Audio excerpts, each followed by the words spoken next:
waits in silence. Hello there. Bouncy here. And strikes without warning. In the bar. At my house. It's a Holocaust flat bar. It inhabits its prey, like a silent time bomb waiting to explode. Get all clean. Sitting in it will get all soapy. Get all clean. Get all soapy. Get all clean. Get all soapy. Would you like to hear my remix? Get all clean. Sitting in it will get all soapy. Get all clean. Sitting in it will get all soapy.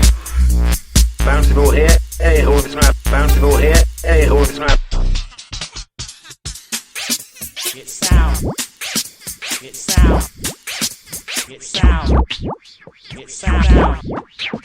Get sound. Get sound. Amazing. Yeah.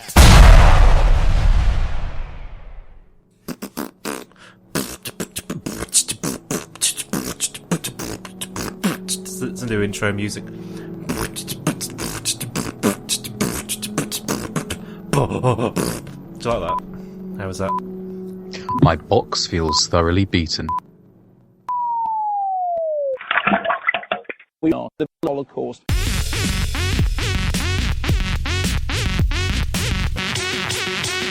Oh yeah. It's time to party. Something happened this week in the world of technology and video games.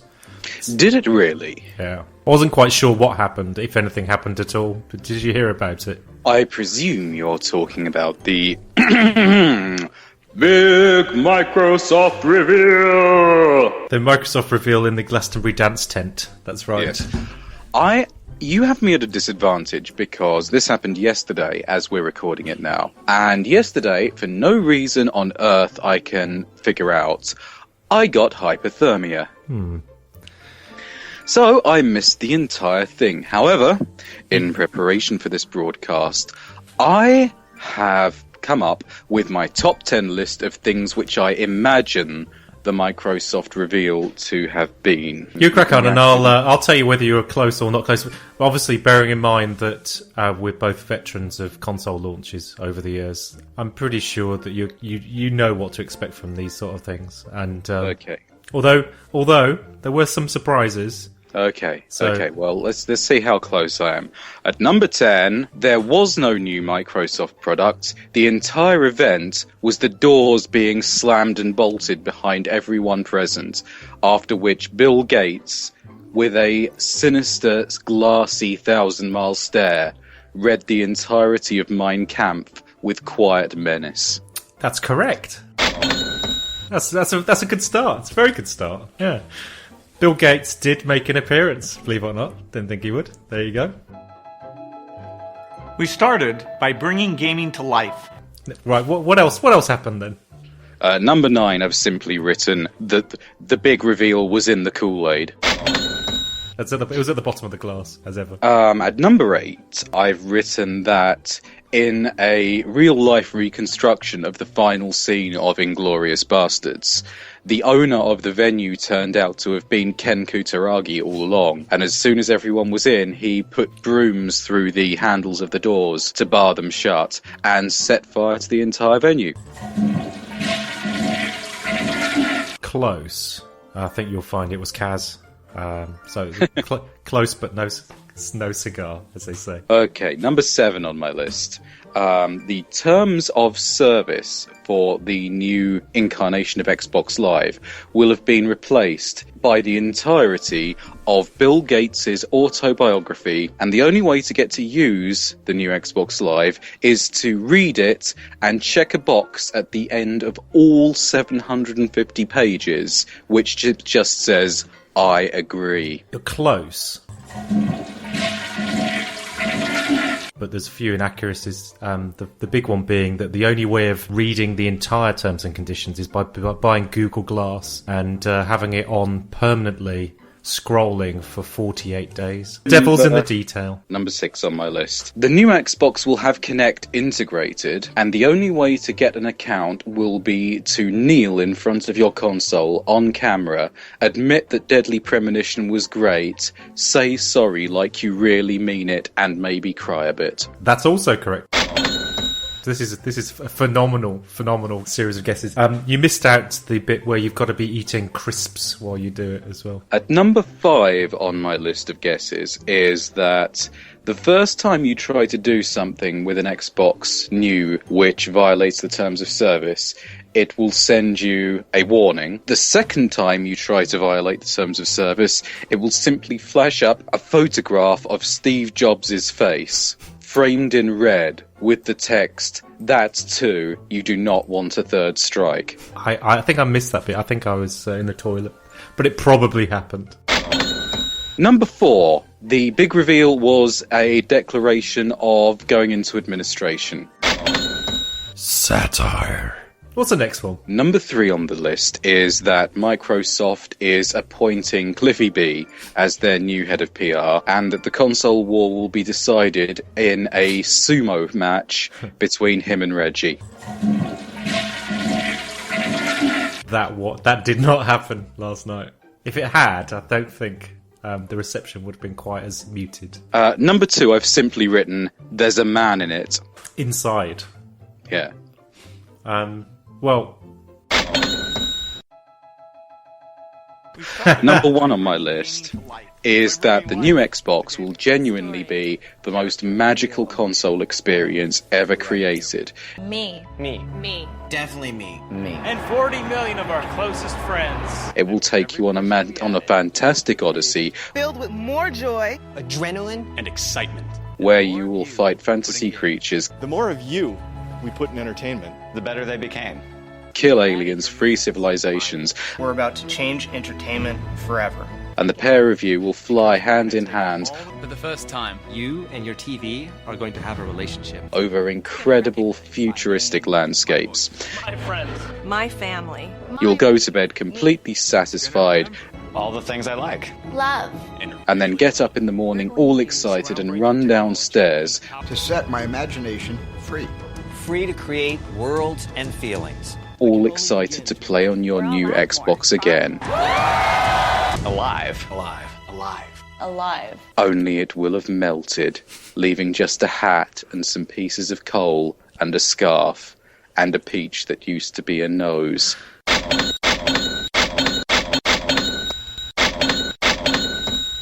You have done well there, sir. Yeah, let's start with the basics. What's it called? I don't know. Xbox thingy. We've been sent some letters via the Twitters. So we've been sent some Twitter letters to Uncle Noozebot for answering in his section that he does. He likes to answer the readers' problems. Yeah, let's hear the listeners' problems. And God, if you listen to this show, do you have problems? All of these were not sent from Sean via Twitter again. Honestly, and he also added, Feel free to make up names for these people too. Winky smiley face. That's a little bit like going to the STD clinic and saying, "Hi, my mate has herpes. Have you got any cream for my mate?"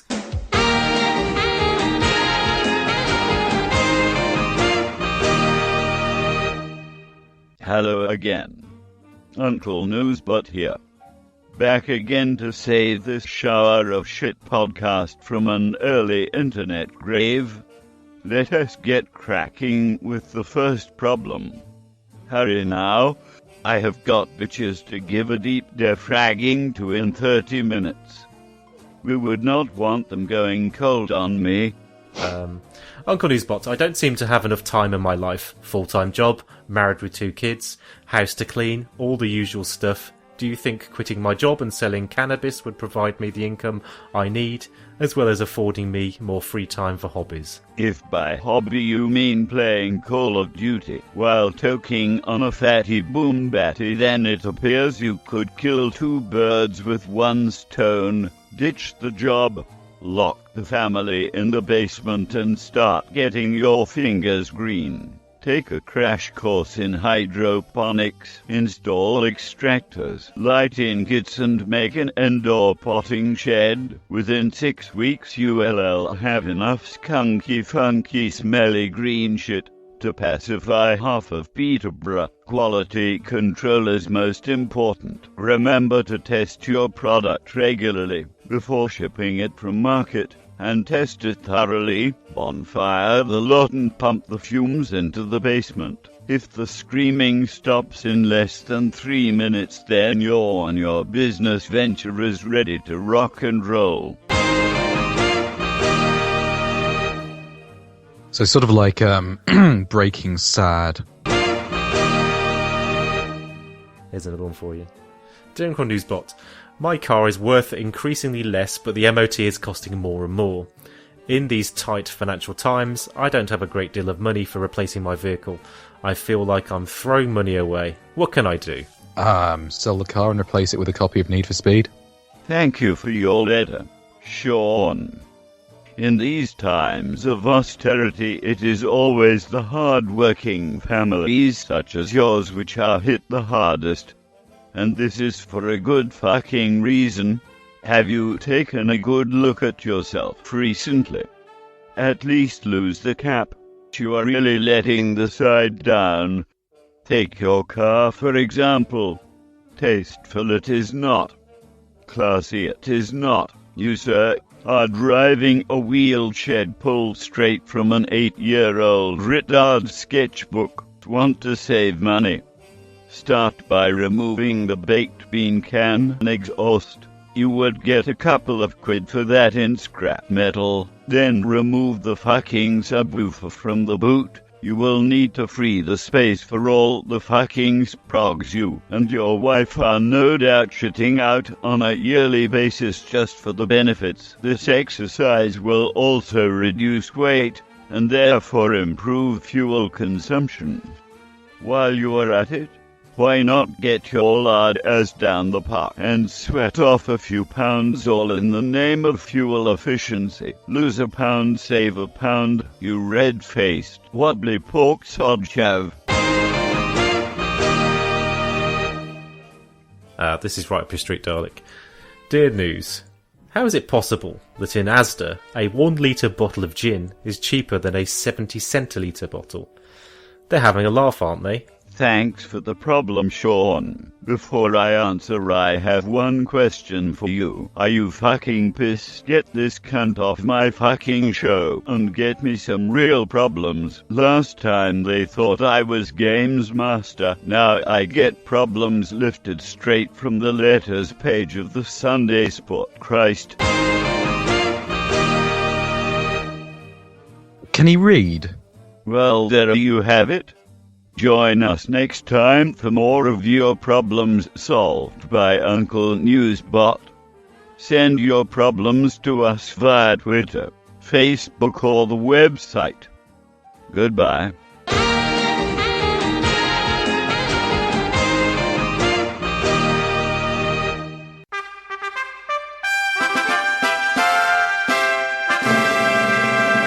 In August 2012, I wrote a piece for the Holocaust that said that it would likely be called the Xbox Infinity. Ladies and gentlemen, introducing Xbox One.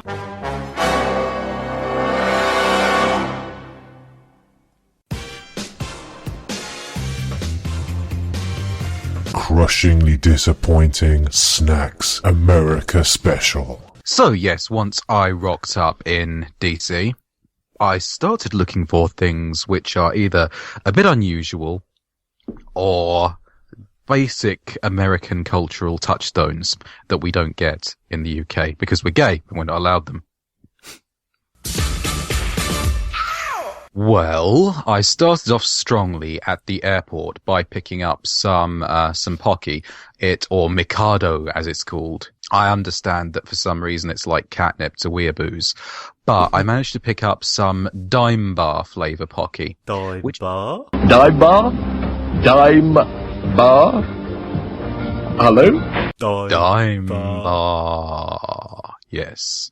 Which is actually quite nice. It's a bit disappointing, but that's only because they couldn't get all the bits of Dime Bar to stick to the stick properly. What is the taste of a Dime Bar? Caramel? It tastes, it tastes a bit like Werther's Original. Crunchy caramel and chocolate thing. And armadillo. Armadillos! Armadillo!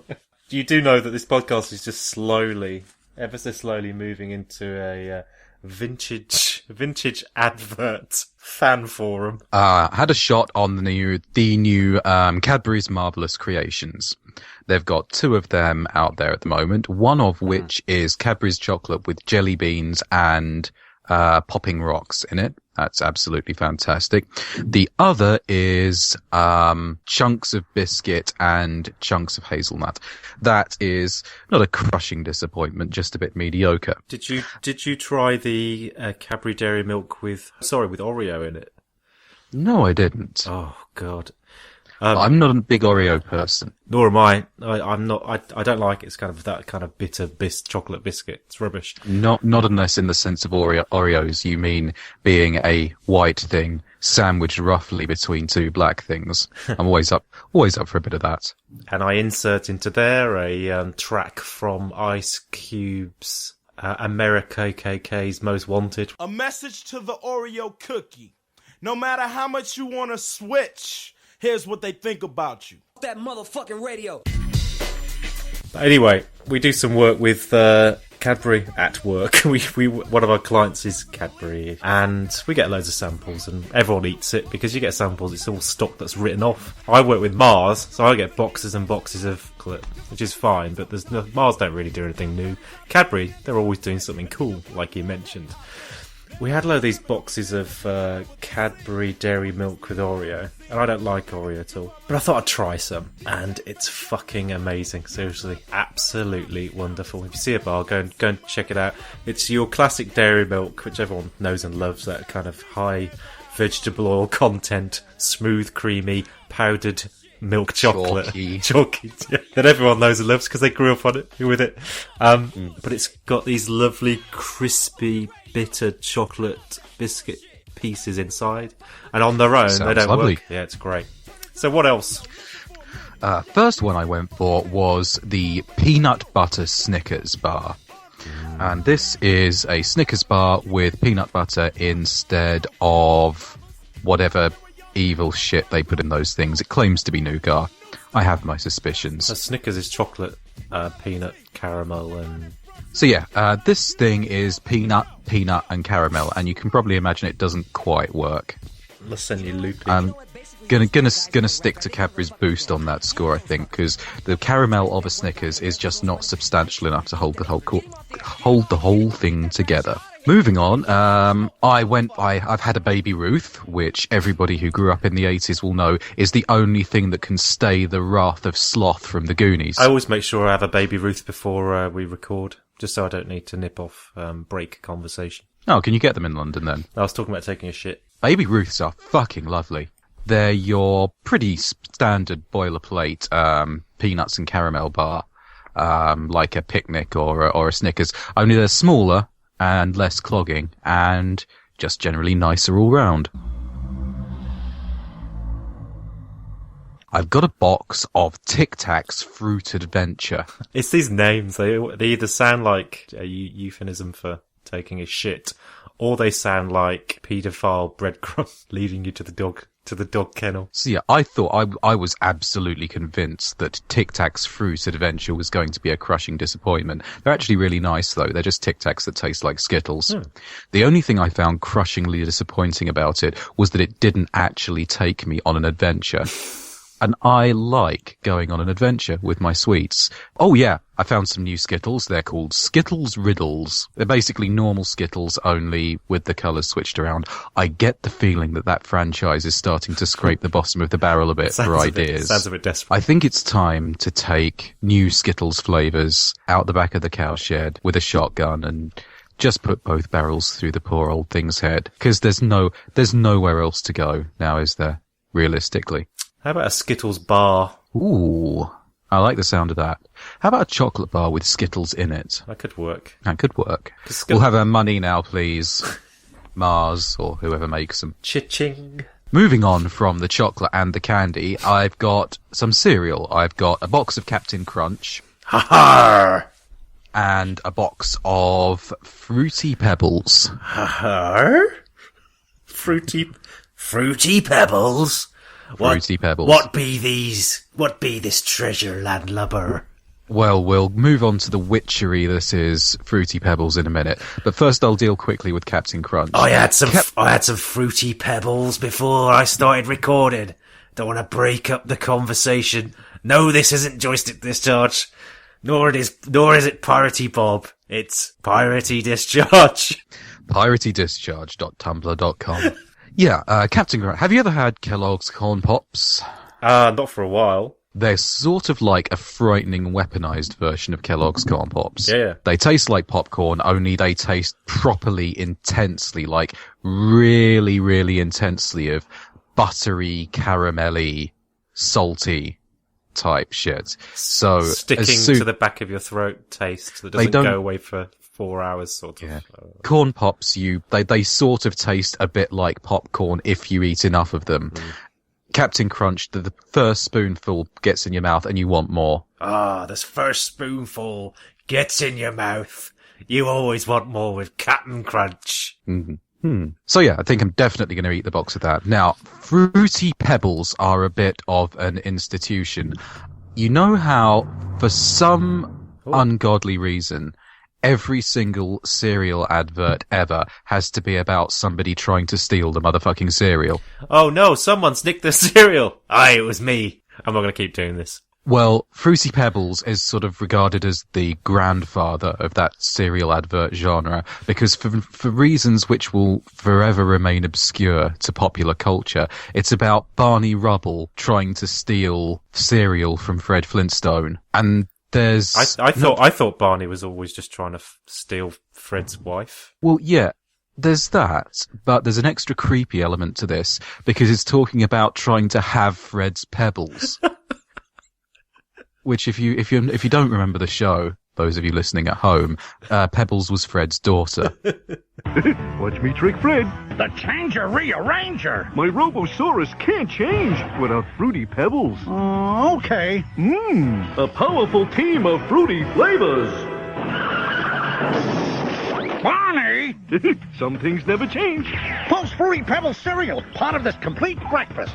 I'm hiding my pebbles so Barney won't get them. My pebbles. Yeah, Fred. You always get people like that, don't you? Where you've got you've got a middle class guy, bit of a midlife crisis. He's always had that friend from school, Barney in this case, who he's just kept around, even though Barney's plainly retarded, probably on the dole. Just kind of kept him around because it makes Fred feel better about himself because there's a proper retard living next door. A bit of a bonus for those of you listening at home. If you can find it on YouTube, have a look for the Robot Chicken Fruity Pebbles sketch because it features Barney finally snapping and he's chopping up Fred's body, going, "God damn it, Fred! All I wanted was a bowl of your motherfucking cereal." What they are is Rice Krispies, but each of them is dyed the most vivid and horrific colour of the rainbow you could imagine.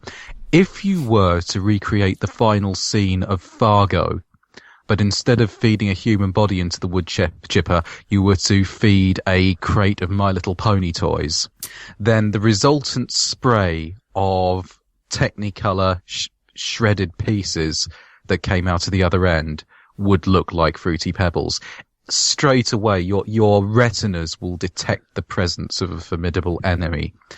When you pour milk on them, they smell like opening a packet of Haribo. When Ronald McDonald was gunned down in a terrible street battle in South Central Los Angeles in 1984, when he went through autopsy, they opened him up, and inside they found he was completely made of Fruity Pebbles. I imagine him that they might come out of him when he threw up, or possibly when he had diarrhea. That's when I was going to. Well, not diarrhea, but a bit of Bombay mix, shitterish, all sorts. Kind of hangover shit, kind of quality. Yeah. When you put the fucking things in your mouth, Jesus Christ, you will go fucked.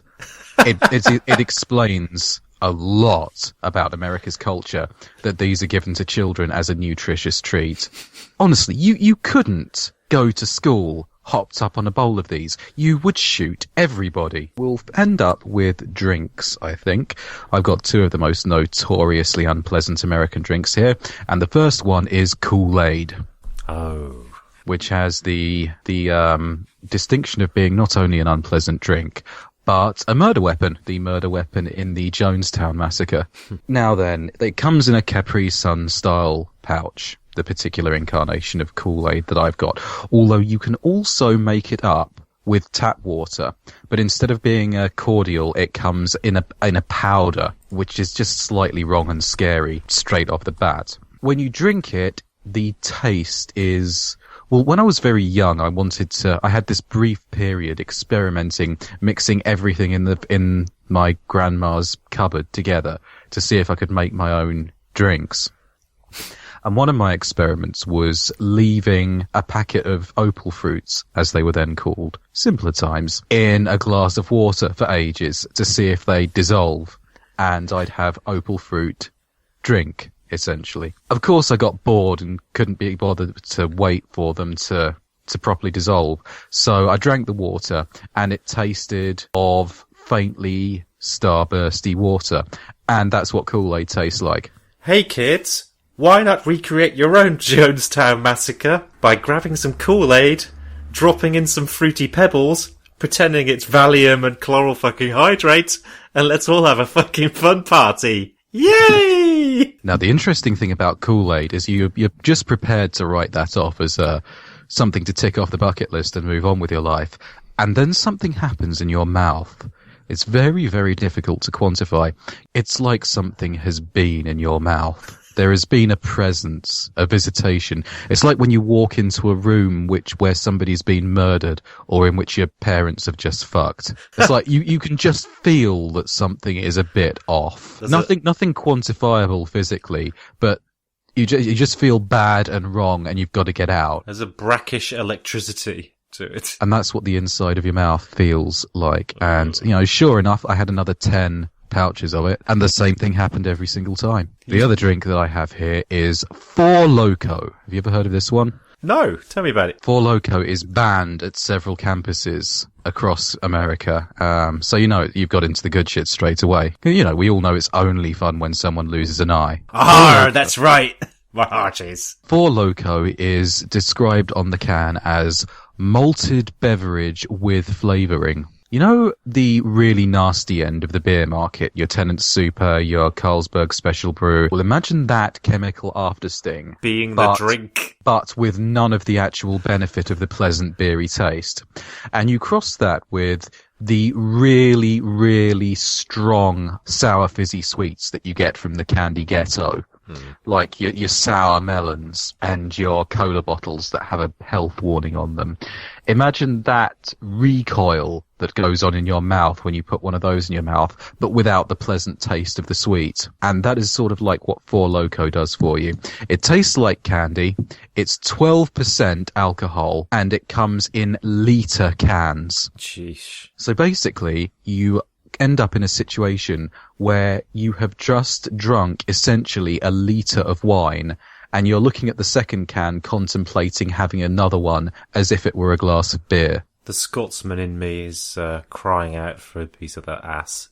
I have been shitting through the eye of a needle all day. What, really? What, really? Yeah, didn't even splash the sides. Been shitting Ronald McDonald's Fruity Pebbles all day. And that is my stateside crushingly disappointing snacks, none of which were actually crushingly disappointing.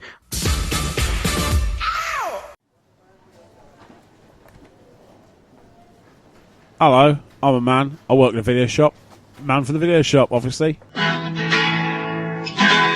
Re-record, not fade away. Re-record, not fade away. Re-record, not fade away. Now, honesty is a tricky card to play when you work in a video shop. You see, when a bloke comes to the counter with a movie rental, it is essentially my job to sell that rental to him, to possibly upsell a few other films and snacks with it, but essentially it's my job to make any movie sound appealing. The Phantom Menace and the subsequent two movies. After all, why stock bad films? The obvious answer is studio insistence, obviously. The answer, of course, is no such thing as a bad film, not really. My specific criteria for what makes a film great will obviously differ wildly to the person who owns every last Steven Seagal film and enjoyed them all, yes, even Into the Sun. Some people have a taste for the cult movie, a vague description usually pinned to low-budget offerings that gain inexplicable popularity. The Phantom Menace. Usually via universities. The cult movie tag is now used by studios and distributors distributors to sell a movie that may in many ways be paper-light and useless. The Phantom Menace. The new cult movie sensation. Well, no, you don't get new cult movies. You get movies that become cult movies. Perhaps it could be feasible to apply this title to a movie that's been released for a while on a festival circuit. It's only now getting a distribution deal. But generally, it's grafted onto crap films in an effort to explain away the budget or acting constraints and potentially fool the viewer into thinking that they must like it. The Phantom Menace. It's gained cult status after all, and who doesn't want to be out of the loop? Similarly, you get horror fans, the gore hounds. These movie fans will watch anything of any quality. The Phantom Menace. They're a dedicated bunch who seem to agree with my rule of thumb regarding horror films. It's easier to make a cheap and rubbish horror film and make a profit than to attempt to make a decent one and make a loss. This rule applies to a lot of films. Take Saw, for example. The first one was low budget, high concept and succeeded. This led to a new horror franchise being born, the biggest since the Scream series cut up the latter part of the 90s, and Jason Freddy et al. Hung up their masks, gloves and weaponry. The one consistent item of stock that we get in the shop is horror. Not great horror, as I previously stated, but horror of some kind. Whether it's Husk, Wake Wood or Stuck, there's always something new, almost weekly, and it always rents well. Now, I like a horror film, but I can recognise the dubious quality. So what do you say to a middle-of-the-road customer who presents you with a decidedly average film? The Phantom Menace. I now go with honesty. If I haven't seen it, and that's a rare occurrence, I'll state as a fact and pass on any information I know about the film. If I have, I'll try and gauge what the customer usually rents and see if they might like it, and if not, I'll probably suggest something else. The Phantom Menace. But there comes a point when honesty gets in the way of business. The movie that tested that most recently was the Keith Lemon movie. Not once have I wanted to take stock out of a delivery box and just put it straight into the bin as much as I did. Garish blue and yellow case entered our shop, but it was stock. And let's be fair, Keith Lemon is a phenomenon in itself. It cannot be ignored. I've tried, I assure you. So on the shelf it went, and within a week it hadn't really rented. People pointed at it and laughed, but no one would rent it. Was it a taste thing, a self-respect thing? Was no one brave enough to publicly rent the film? We've been faced with a movie equivalent of Razzle. It seems so. Until the day a 30-something-year-old bloke, and I mean a bloke, the sort who could fix a car while ogling a neighbour's teenage daughter and still find time to scratch his groin very noticeably, brought it to the counter and asked what I thought of it. I was honest. I explained I hadn't watched it as I'm not really a fan, but I appreciate his feedback when he brought it back. His reply was, well, my missus likes him, so I think I might get a blowjob if I rented it. Not my words. The words of a genius if there ever were one. Prepared to take one for the team and then get one in return. Obviously I wasn't expecting the feedback I got the next day. Yup, 3 times. Do you have it for sale? We did. I sold it. Never used his tip to rent it out to anyone else though. Conversely, it's barely rented ever since. Perhaps he should work on the re-release, give him a quote for the sleeve art. But there's the thing. We stock hundreds of different titles and each one's been rented at some point by people who've enjoyed them. You can't assume taste just as you can't force people to take the films that you love. The quicker you realise, the happier you'll be in a high-octane world of video rental, but honestly helps. Tell a customer a film isn't great and they'll ask you again next time. Tell them they'll love the new rom-com on the shelf and you'll probably not get asked for an opinion ever again. Don't underestimate the value of customer interaction. It's a source of good revenue streams, but more importantly it helps you and they remain people. They're not customers pumping along to the beat of the consumer drum, and I'm more than a corporate drone handed over shiny discs of dubious entertainment quality. Banner is great and so are most of the customers. The fact the majority are awesome and represent the only reason I work here in the first place. I'm off. I'll see you next time. Re-record, not fade away. Re-record, not fade away. Re-record, not fade away. The Phantom Menace.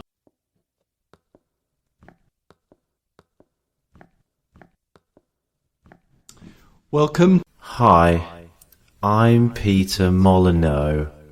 Welcome to the end of Curious Titty. We started this experiment back in November 2012, and we have been completely blown away by how the world has embraced this amazing wind-up. And that's exactly what it was. A wind-up. Could we take the simplest possible thing, the speed of my voice, could we take that and pose the question of how slow could my voice really go? And I said, and I'm known for these things, I said it could go about 50 times slower. And that's what this message is about. Billions of dreams have been destroyed over 150 days after 4 million people have fallen for our thinly veiled marketing campaign, and after hosting tens of thousands of simultaneous WTFs, we have reached the end. How could anything be worth all that effort? How can anything be worth all that effort? And one lucky person has reaped the rewards of their hard efforts.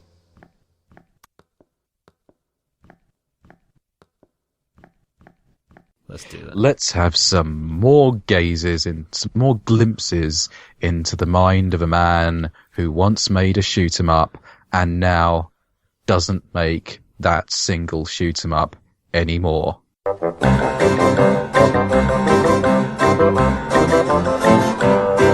Right, here's what Cliffy B has been up to this week. Wouldn't driving under the influence on a Segway be leaning under the influence? Technically, you're just shifting your centre of gravity and you're putting small pressure. You're not actually leaning as such. Spent about 10 minutes going over and over this one in my head, trying to figure out what the structure of the joke is there, or what he thinks the structure of the joke is meant to be. And it's flummoxed me completely. He's sitting there in a playgroup. He's on the floor of this playgroup, and all the kids are like all around him. They think he's, I don't know, their dad. They're all like looking at him, and he's got his phone, and he's sitting there. Hey, everybody, listen to this one. Yeah, it's sort of like going to Disneyland with your dad, and there's a guy there dressed as Goofy, and your dad goes, hey, look everyone, who let the dogs out? And he's really, really pleased with himself for saying that. I'm not. But I'm not biting no on that joke. one. You will when this gets into post-production. Who let the dogs out? I said raise the roof, R-A-I-S-E, not raise the roof, R-A-Z-E. Goddamn subcontractors.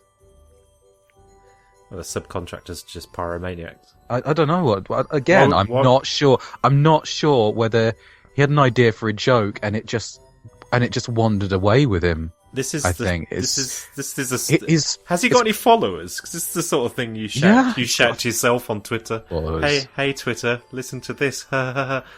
Raise. See what I did there with a bit of wordplay. He seems to be trying to do some sort of Faulty Towers, Mr. O'Reilly style joke there. But did you know that if you go to Cliffy B's Twitter account on your handheld device and you go to his profile and you swipe from right to left to go to the biog page, it just says the words, "Please kill me." Here's another one. My favourite hobby is to add my neighbour's wireless printer to my PC and print a document that says, "I'm inside your house and coming for you." And the funny thing here is that one of his little sycophant followers... You just said, and the funny thing here, so this is going to be a first for a Cliffy B tweet. One of his little sycophant followers has reply tweeted to him, "Oh yeah, like someone as rich as you still has neighbours." And Cliffy gets angry at that, and he replies, "Oh yeah, because the first thing people do when they get money is instantly buy their own private island." Where did that come from, Cliffy? The guy was being nice to you. The guy was sucking up to you. And you put him in his place.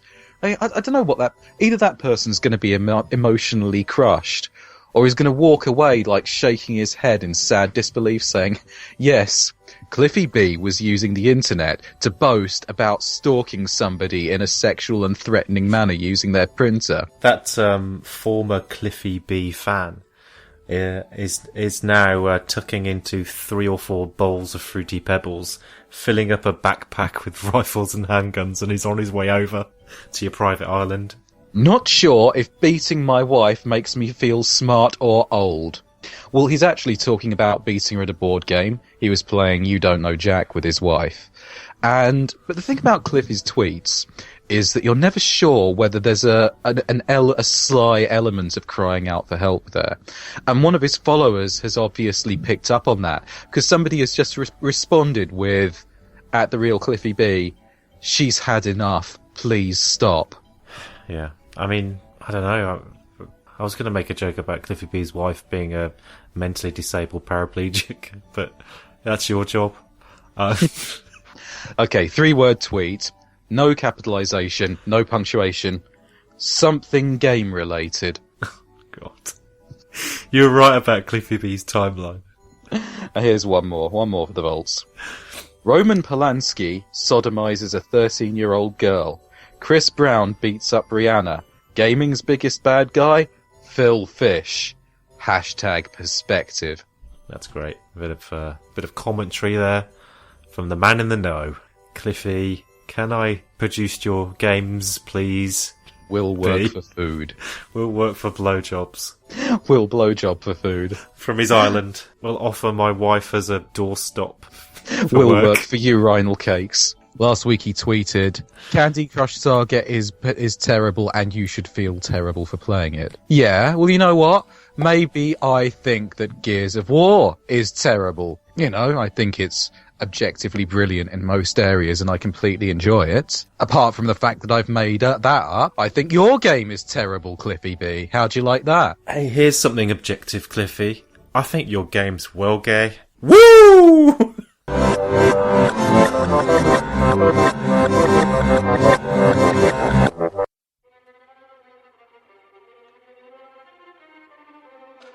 Memo to everybody who's got Raptor hooked up to their Twitter or Facebook. Fucking cut that shit out now. I couldn't agree more. Penalties will be devised and enforced. Hey, Dalek, do you want to play Candy Crush Saga? Hey, Bouncy, do you want to play Candy Crush Saga? Hey, Hock, do you want to play Candy Crush Saga? Hey, Dalek, do you want to play Candy Crush Saga? I'm playing Candy Crush Saga. Sorry, I was just reading all the invites that are on my fucking Facebook feed. Hey, I tell you who doesn't like Candy Crush Saga. Me. Cliffy B. Sex talks about apps. Uh-huh. I'm a big fan of duel games. I've got a long and deep and rich history about tile matching games, and I'm known for having the 11th highest score on Zookeeper Time Attack in the world at one point on DS. I'd just like to share that with you. Slap myself on the back.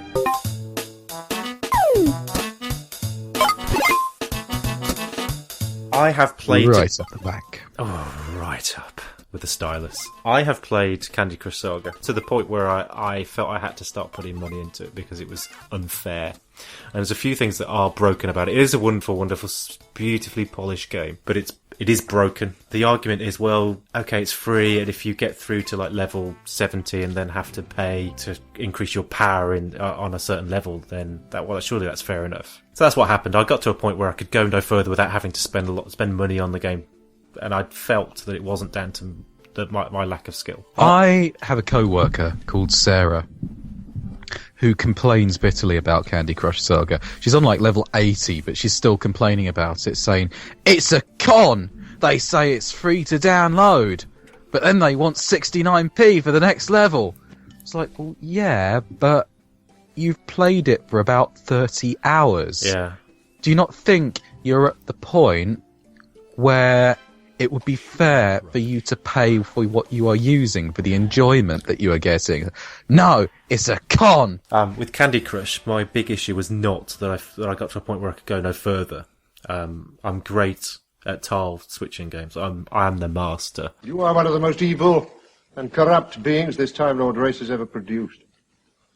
Your crimes are without number, and your villainy without end. The user interface is broken, and the big issue is tile switching mid-combo.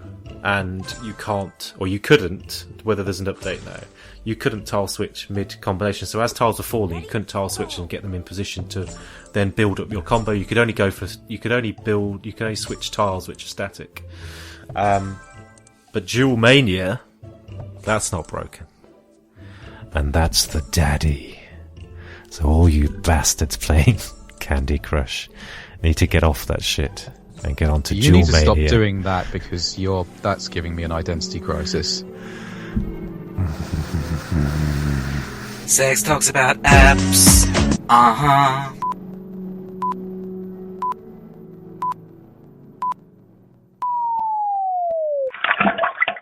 We are the Holocaust.